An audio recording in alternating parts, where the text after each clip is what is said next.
you might find some links to what the presenters before me said, and I might have some additional ideas also to the question of empowerment that was put before.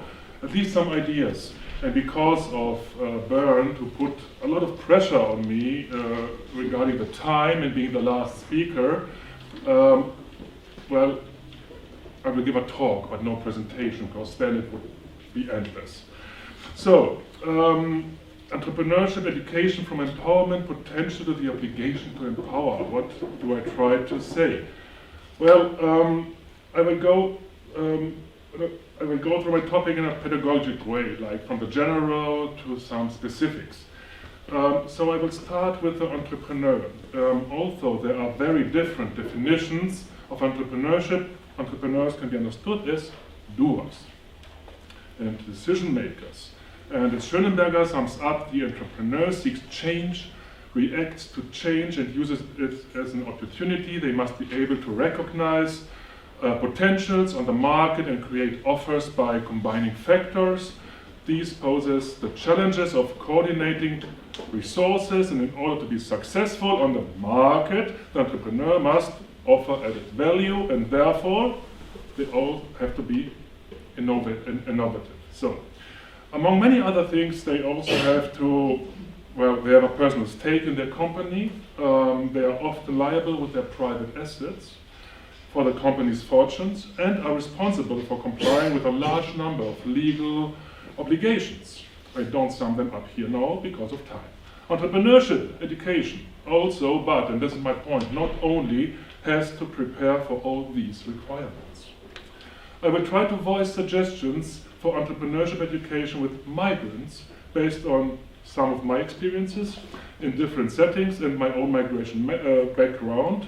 Try to have it a little bit research focused and practical.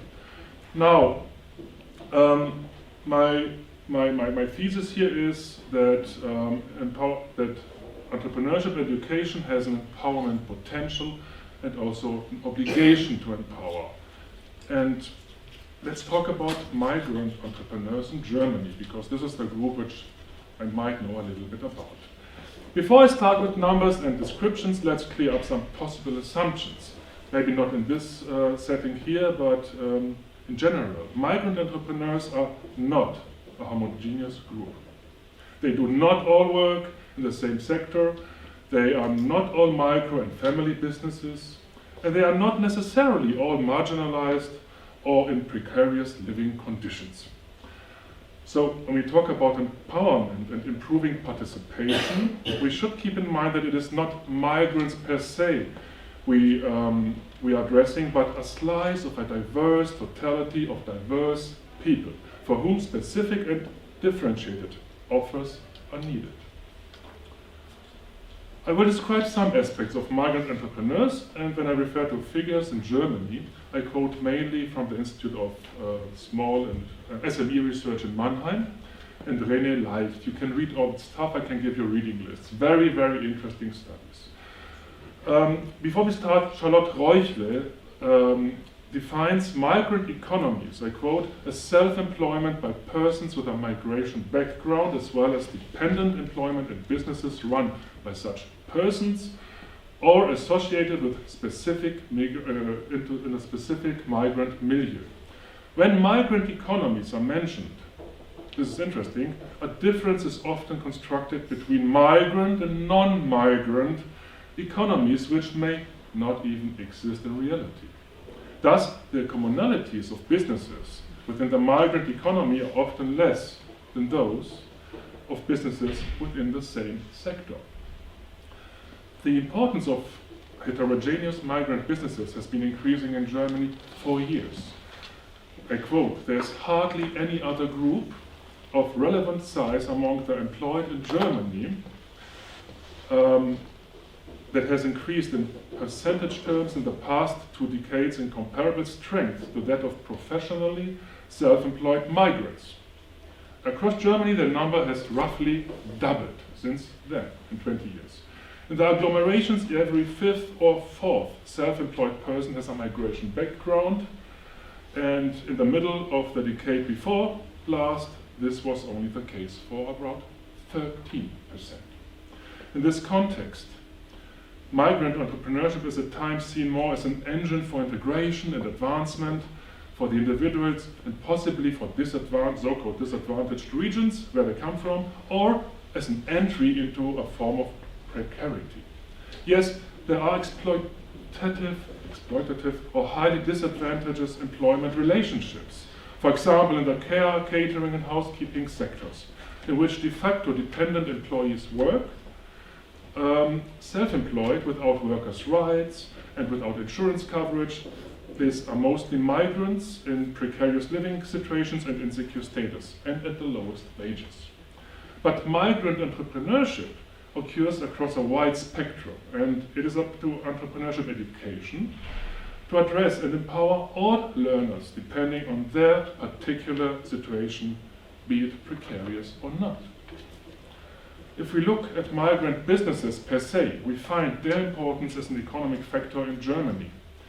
The share of migrant startups rose from 15 to 41% from 2004 to 2020.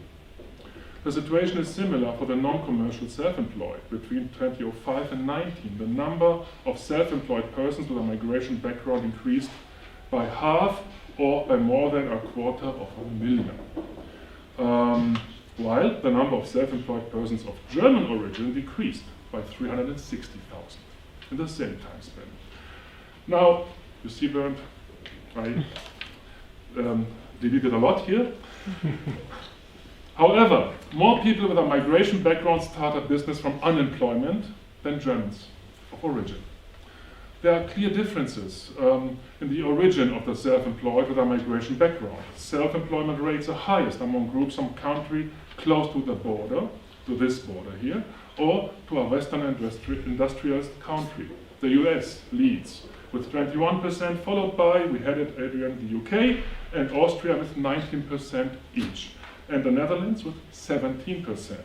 Interesting is, after the EU's enlargement, the share of people from the EU countries that joined in 2004 has risen sharply, whereas the share of people from former guest worker countries has fallen from 42 to 26% in about 15 years. And a lot of companies, a lot of states, a lot of schools began having started counseling for refugees. When looking at the sectors, the share of those self-employed with a migration background is still underrepresented in manufacturing and knowledge-intensive services. Nevertheless, structural shifts are evident. In knowledge-intensive services, migrant entrepreneurs are increasing more than Germans. And in lower skilled sectors, such as trade and the hotel and restaurant industry, I find it interesting, it is declining more strongly than the share of Germans of origin. So the migrants go out, the Germans stay in these sectors. However, the sectoral structure conceals heterogeneous distribution patterns when differentiated according to groups of origin, which is why it is essential, again, to create diverse education programs. This is one of my main messages. I will repeat it a little. Migrant entrepreneurs also have a high labor market significance. Those self-employed have already created a job for themselves and are employers on a substantial scale. Migrant enterprises in Germany employ between 2.6 and 4.6 million people, depending on who counts. Including the self-employed, there are 3.4 to 5.3 million. According to IFM data, we leave this out. Oh no, this is important, sorry. It's a linking point for educational work because we have a significantly lower participation in adult or in continuous education in migrant businesses. So, what does it mean? There's a need to dismantle barriers and actively approach the self-employed in order to win them over for educational work, but also to make it accessible by dismantling bureaucratic or formal hurdles. Next, and this is interesting, I think, let's look at potential challenges and strengths of migrant entrepreneurs because these are central in education planning. It should be noted again that following points are neither general nor exhaustive. I repeat, there's no such thing as the one and only migrant entrepreneur, or will be my entrepreneur. Well, challenges of first or second generation migrants or those with recent refugee backgrounds could be, and you can read more of this in 2 recent books that Bernard and I co-edited. We can suggest them to you if you want afterwards. Language, it's open access, we don't write nothing with them. Language barriers, of course. Non-recognition of foreign professional certificates. Lack of knowledge of local production conditions. Difficulties under immigration law. Trauma and missing access to help, that's very important.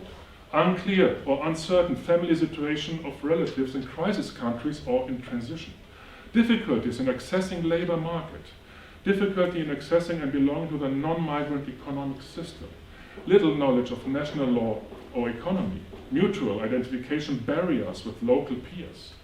In general, a barrier of trust. Possibly more difficult to integrate startup entrepreneurial cultures or mindsets into the German or Western system. And nevertheless, it is important not to take a biased and only deficit-oriented view, because people with a migrant background can and have specific resources at their disposal. For example, transculturality, behavior, and social capital, which enrich local networks and knowledge repositories. International knowledge, knowledge of non-local products and techniques, knowledge of international markets, locations and business practices, and transnational networks and experience with more than the German startup cultures. People with a migration background, and especially those with refugee experience, also have skills and presumably personality traits that set them apart to a high degree and positively from people without such experience, even giving them, in my view, a competitive advantage. They have demonstrated a goal orientation, self-organization and willpower under often extremely difficult conditions, such as when fleeing. They have managed extremely challenging situations, mastered high-level stress and demanding social challenges, found their way in inscrutable settings and often enough managed a great deal of risk. They may have a special potential for volition and drive. So this should be considered by us all. Now, how does empowerment fit into all this? Empowerment aims, I quote, at people developing and improving the ability to shape their social life world and their lives and not to have them shaped from the outside. Quote end. In this context, I'm interested in the social implications of empowerment, which improve social participation opportunities by expanding the possibilities of individual action and on the one hand, and reducing barriers on the other hand. These opportunities for participation not only enable entrepreneurs to better exploit the given conditions for their scopes, but they also give them intellectual, moral, and technical tools with which they can transform the societal framework itself. The empowerment concept is originally a political one, as probably most here know, which is linked to the civil rights movement in the US and lies in the tradition of liberation movements in former colonies. According to Lindmeyer and Meyer, empowerment, quote, expresses the experience that through joint political action, you see we leave the skills, technical learning sphere, through political action, forces are released that make the formerly powerless and marginalized persons and groups capable of acting and powerful. From these political initiatives of affected people, empowerment has found its way into pedagogy and has become a signum of professional psychosocial work.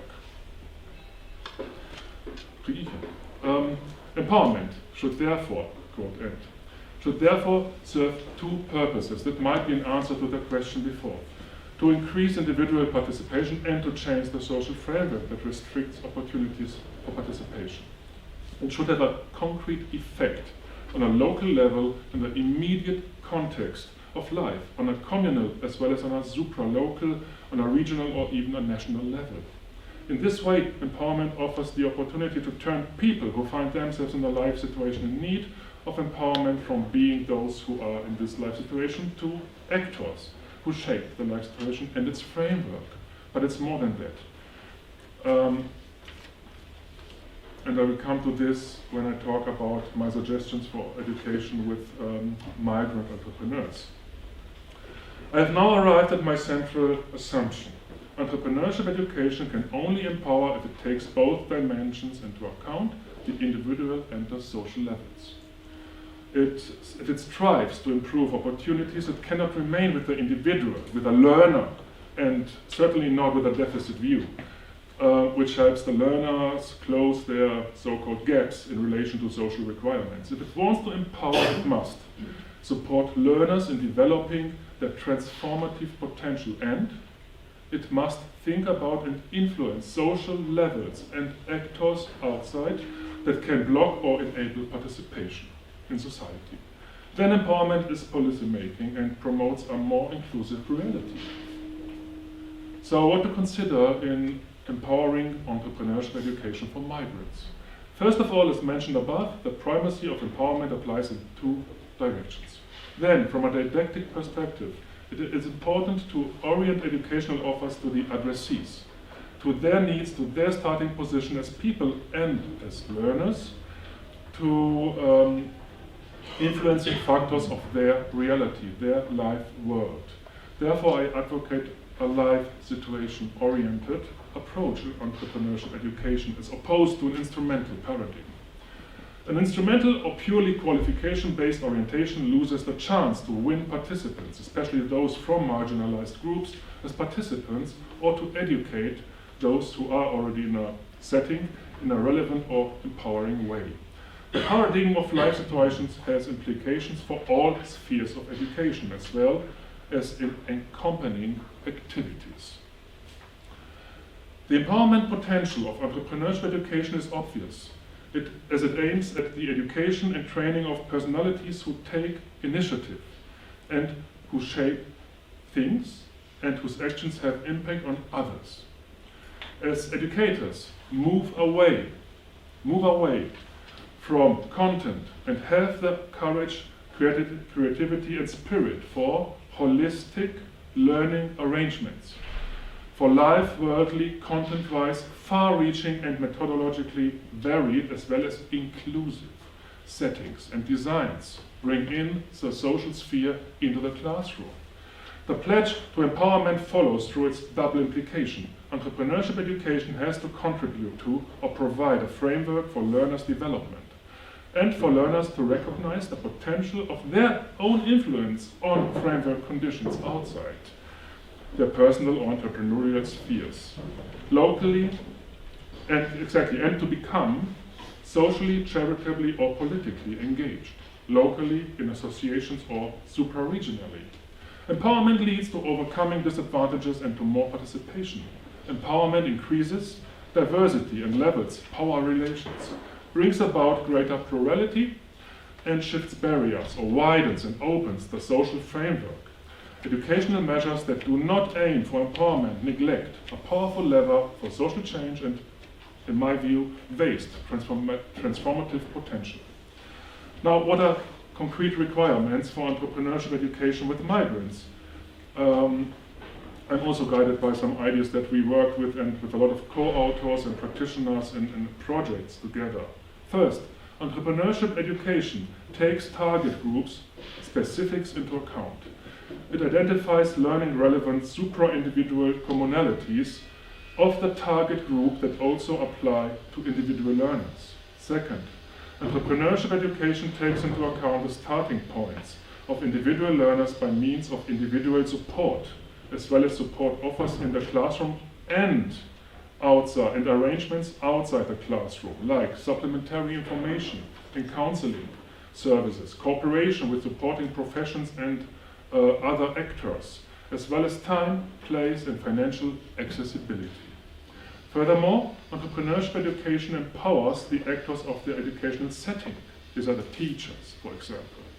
For the specific target group, for example, through teacher selection, information, training, counseling, guidance and support services for staff as well. It's not easy for a common teacher to deal with people who are traumatized, who don't know the language, and so on and so on and so on.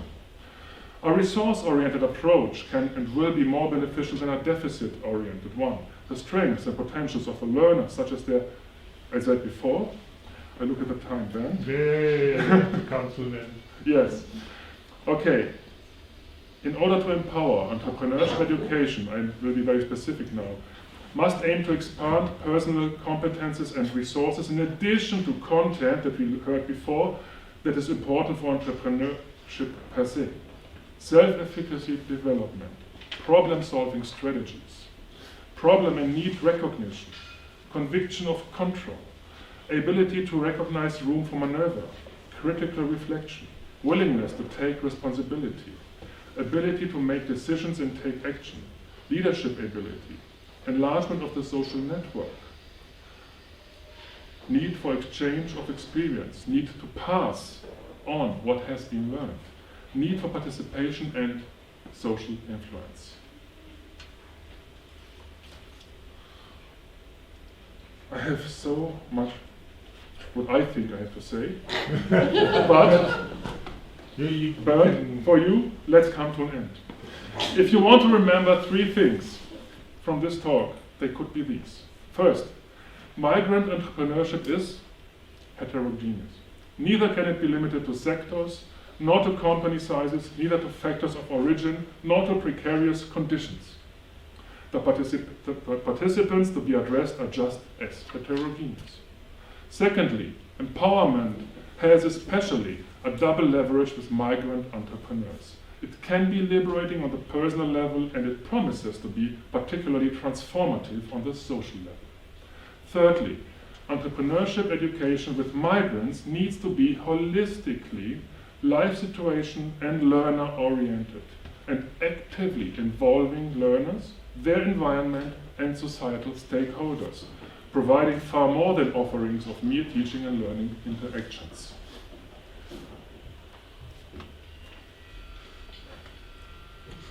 I wish you much joy and success in your important work. Think of sustainable and stable solutions at whatever level you work at. Do policy work, lobbying, and create rich programs. Thank you very much for your attention, and sometime bon appetit.